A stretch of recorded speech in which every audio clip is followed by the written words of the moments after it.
ఈ జై శ్రీరామ్ నినాదం అని తలిస్తే మొన్న నినదిస్తే కాంగ్రెస్ వాళ్ళకు బీఆర్ఎస్ వాళ్ళకు గజ గజ గజ వండుతున్నారు వాళ్ళు. నేను చెప్పినా మొన్న బీజేపీ వాళ్ళు రాముని పేరు చెప్పి ఓట్లు అడుగుతున్నారు అన్నారు. నేను బరాబర్ అడుగుతాను చెప్పిన రాముని గురించి రాముని చరిత్ర గురించి చెప్పేటువంటి దమ్ము మాకుంది. రామాలయం కడతామని చెప్పి కట్టి తీరినటువంటి పార్టీ భారతీయ జనతా పార్టీ. మేము బరాబర్ రాముని కాపాడడం కోసం రాముని కష్టపడి కట్టుకున్న రామ మందిరాన్ని కాపాడుకోవడం కోసం తరతరాలకు ఈ రామ మందిర స్ఫూర్తి అందించడానికి బరాబర్ రాముని పేరు చెప్పుకొని ముందుకొస్తాం. మీకు దమ్ముంటే మీకేమైనా ఇబ్బంది అనుకుంటే మీరు బాబర్ పేరు చెప్పి రండి, మేము రాముని పేరు చెప్పుకొని వస్తాం. రే రాముడు అందరికీ దేవుడనా? రాముడు మనకు దేవుడే, అందరికీ దేవుడే. ఇలా కాంగ్రెస్ చెప్తున్నారు మీకే రాముడు. ఎస్, భారతీయ జనతా పార్టీ కార్యకర్తలకు మాత్రమే రాముడు. ఇవాళ అయోధ్యలో ఈ రామ మందిరాన్ని నిర్మించే క్రమంలో పాత కట్టడాన్ని కూల్చేసిన క్రమంలో ఏ కాంగ్రెస్ పార్టీ కార్యకర్త బలిదానం చేసిండనా? ఏ బీఆర్ఎస్ పార్టీ కార్యకర్త బలిదానం చేసిండనా? ఏ కమ్యూనిస్టు పార్టీ కార్యకర్త బలిదానం చేసినా? అరే భారతీయ జనతా పార్టీ కార్యకర్తల రోజు రామ మందిర నిర్మాణం కోసం చస్తామని తెలిసి కూడా, చంపుతారని తెలిసి కూడా మా కుటుంబ సభ్యులను మా ఊరు వాడ పెద్దలందరి ఆశీర్వాదం తీసుకొని అమ్మా, అన్న, అక్క, తమ్ముడా, నేను అయోధ్యలో రామ మందిరం నిర్మించే తిరిగి వస్తాం. చచ్చిపోవడానికైనా సిద్ధం, చావడానికైనా సిద్ధం. రామ మందిరాన్ని నిర్మించకుండా తిరిగి నా ఊరికి రావడం అని చెప్పి ప్రతిజ్ఞ చేసి చావడానికి త్యాగం చేయడానికి సిద్ధమై అనేక మంది కార్యకర్తలు మూర్ఖత్వం ములాయం సింగ్ జరిపిన కాల్పులో బలిదానమైన కార్యకర్తలు భారతీయ జనతా పార్టీ కార్యకర్తలైన. మరి కాంగ్రెస్ వాళ్ళకు రాముడే, బీఆర్ఎస్ పార్టీ వాళ్ళకు రాముడే, కమ్యూనిస్టు పార్టీ వాళ్ళకు రాముడే. మీ కార్యకర్తలు రాముని కోసం బలిదానం చేయడానికి ఎందుకు ముందుకు రాలేదో ఒక్కసారి చెప్పాలి. అరే ఇప్పుడు కట్టినటువంటి రామ మందిరాన్ని మేము తప్పకుండా కాపాడుతామని చెప్పి ఈ కాంగ్రెస్ పార్టీ గ్యారంటీ ఇవ్వగలదా? ఒక్కసారి కాంగ్రెస్ పార్టీ స్పష్టం చేయాలి. ఎస్, మా వెనుక రాముడున్నాడు. రాముని ముందు రాముని వారసుడు నరేంద్ర మోడీ ఉన్నాడు, మా ప్రధానమంత్రి. ఈ ఎన్నికలు ప్రధానమంత్రి అభ్యర్థి నిర్ణయించే ఎన్నికలు. మా ప్రధానమంత్రి నరేంద్ర మోడీ గారు. కాంగ్రెస్ పార్టీ ప్రధానమంత్రి అభ్యర్థి ఎవరన్నా? అభ్యర్థి లేడు. మీరు అభ్యర్థి రాహుల్ గాంధీ ఫోటోనే పెట్టుకుంటలేరు వాళ్ళు. ఇలా ప్రధానమంత్రి అభ్యర్థి ఎవరో తెలియని కాంగ్రెస్ పార్టీకి ఈ దేశ ప్రజలు పార్లమెంట్ ఎన్నికల్లో, దేశ ప్రధాని నిర్ణయించే ఎన్నికలు, పార్లమెంట్ ఎన్నికల్లో ఆ పార్టీకి ఎవరు చూసి ఓటేమంటారు, ప్రధానమంత్రి ఎవరు అభ్యర్థిని ఓటేమంటారో ఒక్కసారి కాంగ్రెస్ పార్టీ నాయకులు ఆత్మవిమర్శ చేసుకోవాలి. వాళ్ళు ఏదో అనుకుంటున్నారు. ఆగు, ఈ 17వ తరగతి చుక్కలు చూపడతారు ప్రజలు. కాంగ్రెస్ లో చుక్కలు చూపడతారు ప్రజలు. 100 రోజులు అయిపోతుంది బిడ్డ, 100 రోజులు అయిపోతుంది. ఆగు, 100 రోజులు అయిపోయినాక మీ 6 గ్యారెంటీల సంగతి ఏందో ప్రజలు చూపడతారు. చాలా మంది కాంగ్రెస్ పార్టీ నాయకులకు దడదడ స్టార్ట్ అయ్యేది. ఈ 100 రోజులు డెడ్ లైన్ కనబడుతుంది వాళ్ళకు.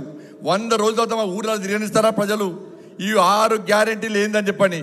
ఇలా 6 గ్యారెంటీలు అంటే మళ్ళీ వివరిస్తున్నాను. 6 గ్యారెంటీలు అంటే 500 రూపాయలకు సిలిండర్ ఇవ్వడమే కాదు, 200 యూనిట్లు కాల్చే ఫ్రీ కరెంట్ కాదు, ఇలా గ్యాస్ కూడా అర్థం చేసుకోండి. ఇలా ఎన్నికల ముందు కాంగ్రెస్ వాళ్ళు ఏమన్నారు? అందరికీ గ్యాస్ ఇస్తామన్నారు 500 రూపాయలకు. ఎన్నికల తర్వాత ఏమన్నారు? రేషన్ కార్డు ఉన్నోళ్ళకే గ్యాస్ అన్నారు. ఇప్పుడు నిన్నగాక మొన్న ఏమన్నారు? మహిళల పేరు మీద కనెక్షన్ ఉంటేనే గ్యాస్ ఇస్తారట. ఫస్ట్ ఏమో అందరికీ అన్నారు, తర్వాత రేషన్ కార్డు ఉన్నకే గ్యాస్ అన్నారు. మళ్ళీ ఇప్పుడు ఏమంటారు? మహిళల పేరు మీద గ్యాస్ కనెక్షన్ ఉంటే గ్యాస్ కనెక్షన్ అంటారు. మరి రేషన్ కార్డులు ఇవ్వలేదని చెప్పి 10 సంవత్సరాలు మేము తింటాం, బీఆర్ఎస్ పార్టీ కాంగ్రెస్ వాళ్ళు తిట్టారు. రేషన్ కార్డుల కోసం దాదాపు 10 లక్షల మంది కంటే ఎక్కువ మంది ప్రజలు దరఖాస్తు చేసుకున్నారు. రేషన్ కార్డులు ఇవ్వకపోతే, ఇలా గ్యాస్ ఇవ్వకపోతే, కానీ 500 రూపాయలకు గ్యాస్ ఇస్తామంటున్నారు. మరి గ్యాస్తో పాటు 6 గ్యారెంటీలు అమలు చేయాలి. ఇలా 2500 రూపాయలు మహిళల అకౌంట్లో వేస్తున్నారు. పక్క 6 గ్యారెంటీలో పక్క 2500 రూపాయలు వేయాలి. వేసిండ్రా ఎక్కడన్నా? ఇవాళకి 80 రోజులు అయిపోయింది. ఇంకా 20 రోజులే ఇంకా 10 రోజుల లోపల ఎన్నికల కోడ్ వస్తుంది. కాబట్టి కాంగ్రెస్ పార్టీ వాళ్ళు ఇవాళ మీటింగ్ పెట్టుకున్నారు. ఆ రోజు ఒక గ్యారెంటీ అట, ఇందిరమ్మ ఇల్లు ఇస్తారట. ఇవాళ ఇందిరమ్మ ఇండ్ల కోసం ఇవాళ ఇండ్ల కోసం దరఖాస్తు చేసుకున్నది 20 లక్షల మంది అని వాళ్ళే చెప్పారు. 6 లక్షల మందికి ఇస్తాను వాళ్ళే చెప్పారు. ఒక్కొక్కరికి 5 లక్షల రూపాయల చొప్పున ఇస్తామని వాళ్ళే చెప్పారు. 6 లక్షల చొప్పున 6 లక్షల మందికి 5 లక్షల చొప్పున ఇవ్వాలంటే దాదాపు 3 లక్షల కోట్లు కావాలి. కానీ కాంగ్రెస్ పార్టీ ప్రభుత్వం ఇండ్ల కోసం విడుదల చేసిన డబ్బు ఎంత అంటే 3,000 కోట్ల రూపాయలు. 3,000 కోట్ల రూపాయలు. ఒక్కొక్క నియోజకవర్గానికి 3,500 మందికి ఇల్లు ఇస్తున్నారు. నీ 3,000 కోట్లలో ఒక్కొక్క నియోజకవర్గానికి కనీసం 100 కూడా రావు, 100-200 కూడా రావు. కాబట్టి ఎట్లా బ్లఫ్ చేస్తుందో కాంగ్రెస్ పార్టీ ప్రభుత్వం ఒక్కసారి ఉంచండి. 2,500 రూపాయలు ఇస్తున్నారు. 2,500 రూపాయలు ఈ తెలంగాణ రాష్ట్రంలో దాదాపు 1,500,000 మంది 18 సంవత్సరాలు దాటిన మహిళలు తెలంగాణ రాష్ట్రంలో ఉన్నారు. 2,500 రూపాయలు పక్కా ఇవ్వాలి. వాళ్ళ అకౌంట్లో పైసలు వేస్తేనే ఇలా కాంగ్రెస్ పార్టీని ప్రజలు నమ్ముతారు. ఇవ్వాలి. దాంతోపాటు 4,000 రూపాయలు ఆసరా పెన్షన్ ఇస్తున్నారు. అవి ఇవ్వలే. ఇంతవరకు 2 లక్షల రూపాయలు రుణమాఫీ చేస్తున్నారు. అవి ఇవ్వలే. రైతు భరోసా పేరు మీద 15,000 రూపాయలు అకౌంట్లు వేస్తున్నారు. అవి ఇవ్వలే. ఇవాళ రైతు భరోసా దాదాపు 50 లక్షల మంది రైతులు ఎదురుస్తున్నారు 2 లక్షల రుణమాఫీ కోసం. ఇలా 15,000 రైతు భరోసా ఇస్తా అంటే 50 లక్షల మంది రైతులు ఇలా కాంగ్రెస్ పార్టీకి ఓటేసారు. దాదాపు 15 లక్షల మంది కౌలు రైతులకు వాళ్ళకు భరోసా కల్పిస్తారంటే వాళ్ళు ఓట్లు వేసారు.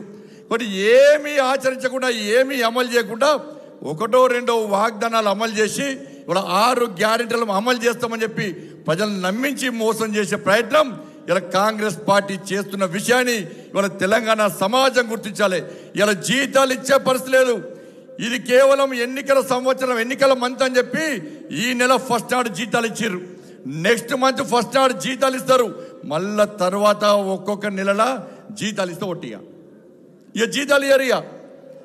ఇవాళ 6 గ్యారెంటీలు వాళ్ళు అమలు చేయాలంటే దాదాపు 5 లక్షల కోట్ల రూపాయలు అవసరం బడ్జెట్.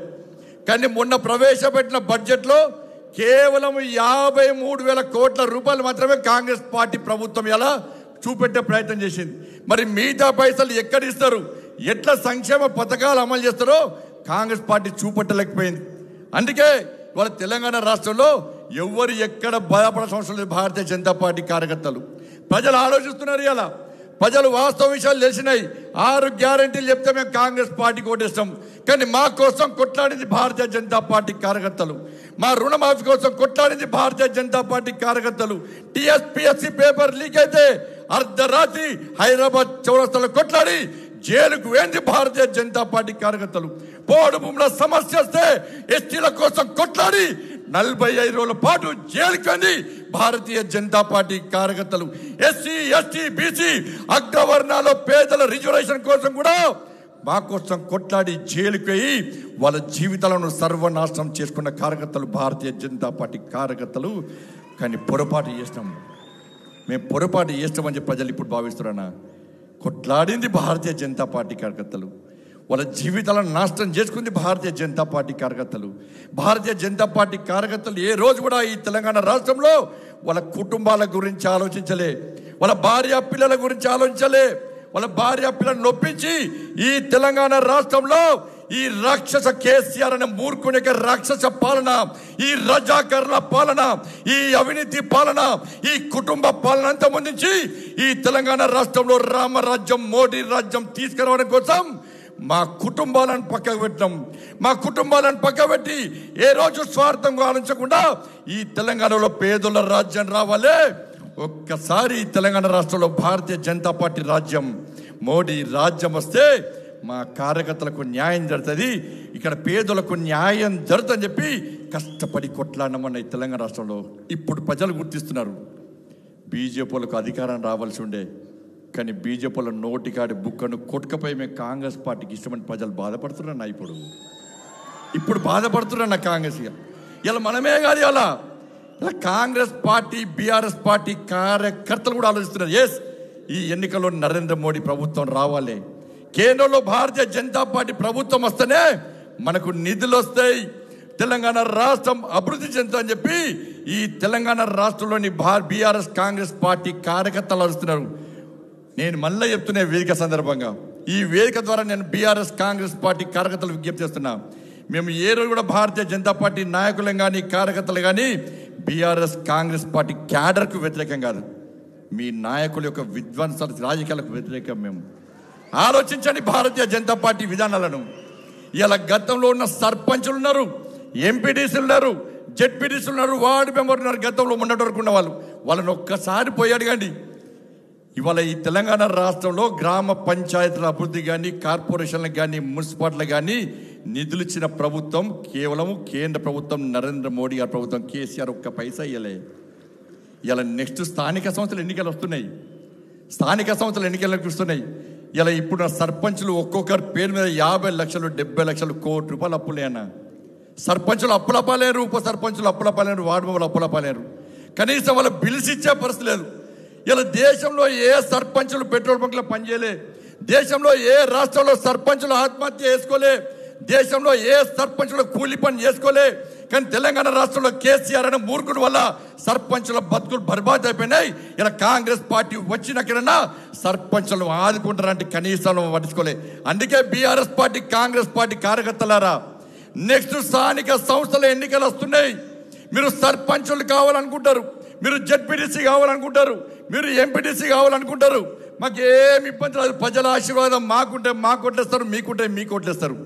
రేపు గెలిచిన తర్వాత మీరు ప్రజల్లో తలెత్తుకొని తిరగాలంటే ఇలా కేంద్రంలో నరేంద్ర మోడీ ప్రభుత్వం ఏర్పడుతుందని ఇక్కడ ఎంపీలను భారతీయ జనతా పార్టీ గెలిపిస్తేనే మీకు నిధులు వస్తాయి, అధిక నిధులు వస్తాయి.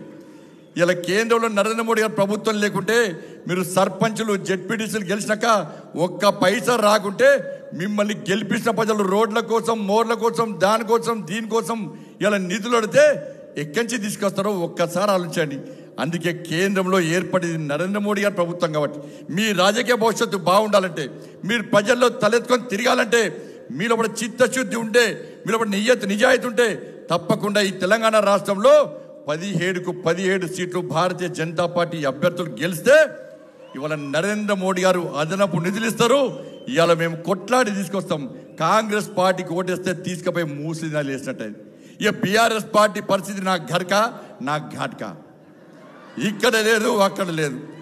ఈడ వీకనోడు ఆడ వీక్తాడట. కేసీఆర్ పెద్ద డ్రామా ఆర్టిస్ట్. అంతకుముందు ఏమన్నాడన్నా, ఇలా ఒకటే పార్టీ కాంగ్రెస్ పార్టీ శాసనసభ ఎన్నికల గిట్టే బీజేపీ బీఆర్ఎస్ ఒకటి, బీజేపీ బీఆర్ఎస్ ఒకటి. సక్సెస్ అయ్యారు కాంగ్రెస్ పార్టీ వాళ్ళు. ప్రజలు నమ్మితే సక్సెస్ అయ్యారు. ప్రజలు నమ్మిరు కూడా వాస్తవానికి. అది తప్పని ప్రజలు గుర్తించలేకపోయారు. మళ్ళీ పార్లమెంట్ ఎన్నికలు మళ్ళీ బీజేపీ బీఆర్ఎస్ కూడా అంటున్నారు. కాంగ్రెస్ పార్టీ ప్రచార వస్త్రాలు లేవు. 6 గ్యారెంటీలు ప్రజలు నంబరని తెలిసి ఇది స్టార్ట్ చేశారు. ఇక ఎన్నికల ముందు, శాసనసభ ఎన్నికల ముందు వాస్తవంగా జరిగింది ఏంటి అంటే, శాసనసభ ఎన్నికల ముందు బీఆర్ఎస్ పార్టీకి సంబంధించిన కొంతమంది మంత్రులు భారతీయ జనతా పార్టీలో చేరుతాను సార్, ఈ కేసీఆర్ ముఖం పెట్టుకొని ఓట్ల కోసం పోతే ప్రజలు చీతు అంటున్నారు, ఈ కేసీఆర్ ముఖం పెట్టుకొని ఓట్ల పోయే పరిస్థితి సార్, మాకు నరేంద్ర మోడీ ముఖం కావాలి సార్, నరేంద్ర మోడీ కావాలి సార్ మాకు అని చెప్పి చాలామంది బీఆర్ఎస్ పార్టీ మంత్రులు బీజేపీలో చేరడానికి వచ్చారన్న వాస్తవం కూడా నాకు కలిసిరు. అప్పుడు రాష్ట్ర అధ్యక్షుడు నేనే, నన్నే వచ్చి కలిసిరు. ఈ విషయం తెలుసుకున్న కేసీఆర్ ఏం చేసిందంటే, కేసీఆర్ నటించడన్న నటనలో జీవిస్తాడు, కుంపలు ముంచాడు తెలివి అంతా కూడా. అది గట్నే ఊరించుకోవడం మాటలు చెప్పి మన బతుకులు బర్బాద్ చేసి నాశనం చేసిండు. ఇలా ఏం చేసిండు, ఆ మంత్రులను నమ్మించడానికి. ఇలా ఏ నాయకుడైనా తన మీద విశ్వాసం ఉండే విధంగా ధైర్యం చెప్పలేదు నాయకులకు. కేసీఆర్ మీద పార్టీ నాయకులకు విశ్వాసం లేదు. ఇలా మంత్రులను పిలిచి ఏం చేసిండు, నాకు ఢిల్లీ నుంచి ఫోన్ వచ్చింది, నాకు కేంద్ర మంత్రి పదవి ఇస్తాడట, మరి పోదామా అన్నాడట. ఈ మంత్రులు తిన్నవా బస్ పండి అంటే తిన్నా, పన్నవారా బస్ పండి పన్న అంటారు. వీళ్ళు పోయి కేసీఆర్ చెప్పగానే, అరే మన కేసీఆర్ సార్ ఢిల్లీలో మంత్రి అవుతుండట, ఇక మన బీజేపీ ఎందుకు చేరాలే అని చెరువులు బంద్ చేశారు. బంద్ చేసాక ఏం చేసిండు, మళ్ళా అది క్లోజ్. మళ్ళీ ఇప్పుడేం చేసిండు, ఈయనకట మోడీ గారు ఫోన్ చేశారు పోటీగానికి. నాకు ఈయన పార్టీ గింత పార్టీ పార్లమెంట్లో పార్టీ నుంచి పోటీ చేయడానికే ఎవడొస్తలేరు. పార్టీకి పార్లమెంట్లో అభ్యర్థులే గెలుస్తలేరు, పోటీ చేయడానికి ఎవరు లేరు. పోటీ చేస్తే తెలంగాణ రాష్ట్రంలో బీఆర్ఎస్ పార్టీ 3వ ప్లేస్, వేరే పార్టీలు లేవట్లేవు, 4వ ప్లేస్ వస్తుంది. ఈ విచారం ఏమంటాడు, ఈసారి మళ్ళీ మోడీ గారు ఫోన్ చేసినట. నేను మోడీ గారికి నీళ్ళకేం పని లేదే, మోడీ గారికి ఫోన్ చేసినట, మళ్ళీ ఎన్డీఏలో చేరదామా అని చెప్పి ఇప్పుడు మల్లన్న ఉన్నాడు, మల్లన్న మంత్రి ఉన్నాడు కదా మల్లన్న, ఆ మల్లన్న కొన్ని చెప్తే ఏం చేస్తాడు, తెల్లారి మీడియాలో చెప్తాడు. అవునా కాదా? ఇట్లా కొంతమంది ఎమ్మెల్యేలు ఉన్నారు, ఈ మీడియాలో ఓపెన్గా మాట్లాడటం పిలుస్తాడు కేసీఆర్. పిలిచి నాకు మోడీ గారు ఫోన్ చేశారు, ఎన్డీఏలో కలుద్దామంటున్నారు, కలుద్దామా అనేసరికి మళ్ళీ చర్చ స్టార్ట్ అయింది. బీజేపీ బీఆర్ఎస్ గురించి చర్చ స్టార్ట్ అయింది. కాబట్టి దయచేసి కేసీఆర్ మాయమాటలు నమ్మకండి. ఇవాళ